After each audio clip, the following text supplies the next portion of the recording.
That's the thoughts of Reggie Bush. Now, Reggie Bush has never been to a Super Bowl like many of these Saints. Well, here's a Saint who is going to his third Super Bowl. We're joined by Randall Gay. Now, you often don't wear your Super Bowl rings, but you kind of brought that out. Here's the one from '04. You brought this out this week to show your teammates, kind of motivate them a little bit, right? Yeah, it was a thing where I thought about, I never wore a ring.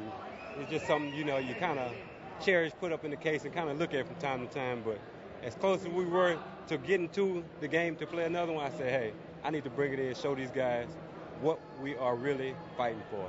And I told them, look, you want one of these, we have to win tomorrow. We cannot get this ring unless we win this game that we're playing against the Vikings. And we came out there and fought. The guys saw the ring and everybody fell in love with it. Everybody fell in love. So it's motivation, and we're here now.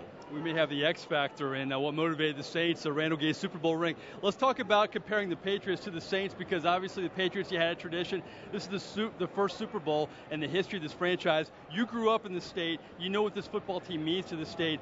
To play in a game like this, what does it mean to you? It means a lot. When I went to the Patriots in '04, they had won the Super Bowl the year before. So it was I really went into a team that was already a great team.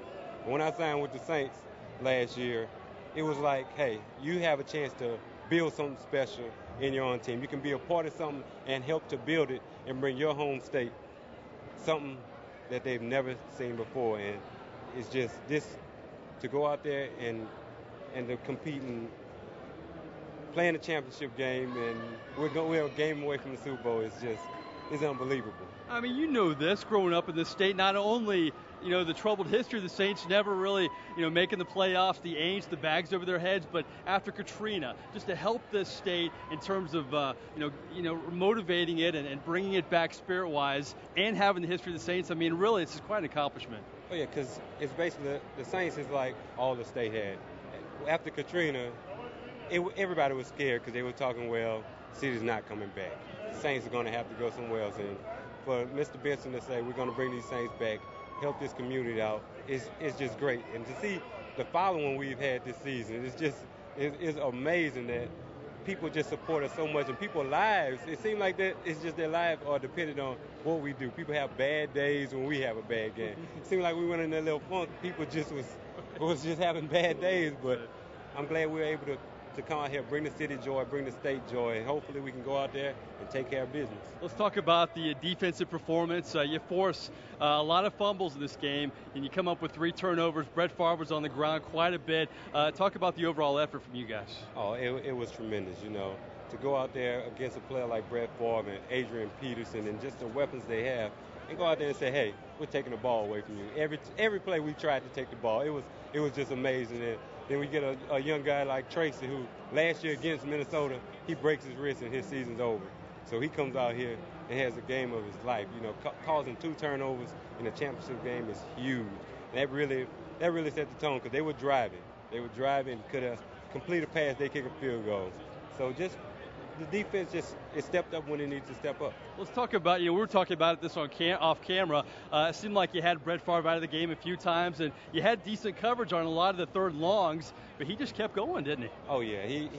He's showing why he's a Hall of Fame quarterback, because it's frustrating as a defensive back to cover a man tight. You thinking, well, this ball's not going to be completed. I got too good a coverage, and he fits it in that 1 inch that's the difference between a catch and an incomplete pass. But we expect that from him. You expect nothing less from a player like Brett Favre, but we came up when we needed to make the play. Last thing I have, let's kind of start with your Patriot days and end with them. You're going to play your old nemesis, the Indianapolis Colts, in the Super Bowl. How do you look at this matchup? I guess you're familiar with this team, and maybe could help your teammates a little bit. Oh yeah, I've played against Peyton Manning a couple times, so I know the challenge that we're going to face, because he's one of the greatest quarterbacks to ever play the game, man. He knows if you make a mistake, he's going to find the mistake that you're making, and he's going to make the play. So it's a challenge for us. But we're battle tested. We're going to go out there and work hard. That's one thing about us, the New Orleans Saints team. We work hard every day at practice, because everybody's smelling it. They're smelling greatness. They're smelling this ring, and we're trying to get it. All right, before we go, can you show off the ring one more time? Oh, yeah. Saints fans, one game away from that, right? One game away from it. We got to win it. Because I also have another one.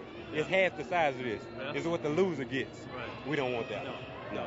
Well, listen, enjoy this. Thanks for taking the time, and we'll see you in Miami. Thank you. Thank you. That's Randall Gay, one of the few guys on this Saints team who has experience winning a Super Bowl, and it should help him, especially when the game plan for Indianapolis. Much more coming up from the Saints locker room, including our exclusive one-on-one with quarterback Drew Brees. Back to you guys.